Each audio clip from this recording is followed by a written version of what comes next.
You know, I've been asked this question a lot. Does the Bible mention the future destruction of Syria? You know, that's a great question. I think a lot of people are curious because of all the attention that Syria has been having right now, especially after that detestable act by the dictator Assad himself, who sent planes in and dropped sarin gas and killed almost 100 people. We saw those images of those children who died a painful death. Now, of course, President Trump answers back by sending tomahawks and destroying most of an Air Force base that sent those planes. And so a lot of things are going on right now in the news, and we know of a lot of alliances that Syria has with people like Russia and people like Iran. And so it gets a lot of people curious and wondering, is this kind of prophetic things that are lining up, and what does this have to do with the future? Now, you might know that Damascus is the capital of Syria, and it's one of the oldest occupied cities in the world. Now, Assad hails from the Alawite clan of the Shiites that rules over the Sunni majority in Syria, which makes sense why Assad has an alliance with Iran, which is ruled by Hezbollah, which is made up of Shiites as well. So you can see this relation that Assad has with the Hezbollah clan in Iran. If you remember, 2005 and 2009, both Syria and Iran joined forces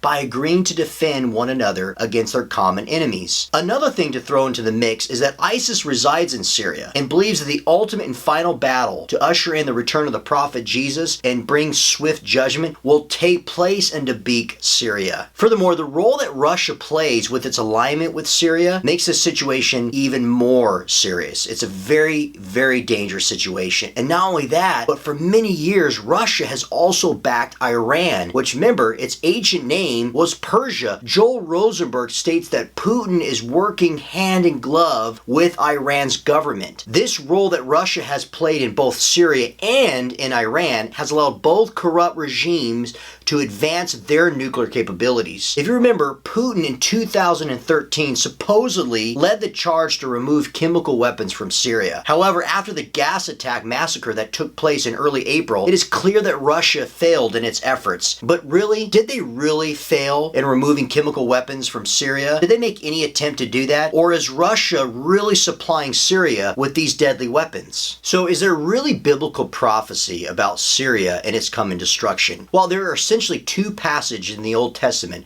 Isaiah 17 and Jeremiah 49, that some use to demonstrate a future event that entails the total destruction of Damascus. At Isaiah 17:1 it reads, "An oracle concerning Damascus, behold, Damascus will cease to be a city and will become a heap of ruins." However, upon examining the entire chapter of Isaiah 17 and looking at other chapters, it seems Isaiah is describing the coming destruction of Damascus in the 8th century BC under the Assyrian king. And later in 722 BC, Samaria, the capital of Israel, would later be attacked by the Assyrians, just as Isaiah prophesied it would be. So although the language seems compelling to think Isaiah and Jeremiah are mentioning a future destruction of Damascus, it doesn't seem to be the case. Now, that doesn't mean that Syria won't be destroyed and face judgment. However, I do want to mention another striking prophecy that I believe references Russia and Iran that I mentioned earlier in their alliance with Syria. That's found in Ezekiel 38:39. This is referred as the Gog and Magog invasion. In this prophecy, we see the Prince of Rosh, or Russia, lead many Islamic nations to destroy or attempt to destroy Israel. Now, there are some nations that are mentioned in this passage, such as Iran, Turkey, Ethiopia, Sudan, and Libya. But elsewhere throughout Ezekiel 38, it also has this phrase repeatedly that says, "There will be many other peoples with you." Perhaps Syria is one of the nations to join Russia to attempt to destroy Israel off the face of the earth. We shall see. But I would have to say this regarding Syria. Regardless of what happens prophetically with Syria, again, I don't know, we can only speculate. And all the news that we're hearing about with Syria, the bottom line is this: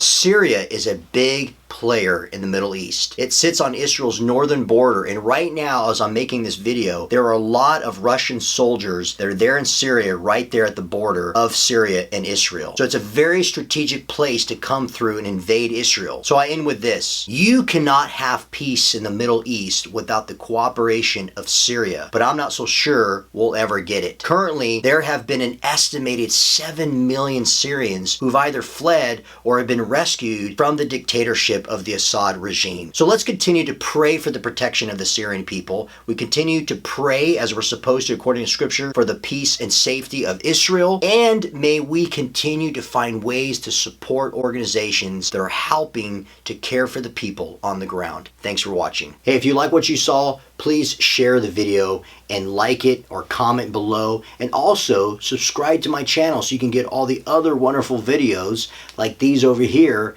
that I provide for you guys. This is a great way for people to continue to stand strong in their faith, to be encouraged, and also be challenged at the same time. Thanks for watching. I'll see you in the next video.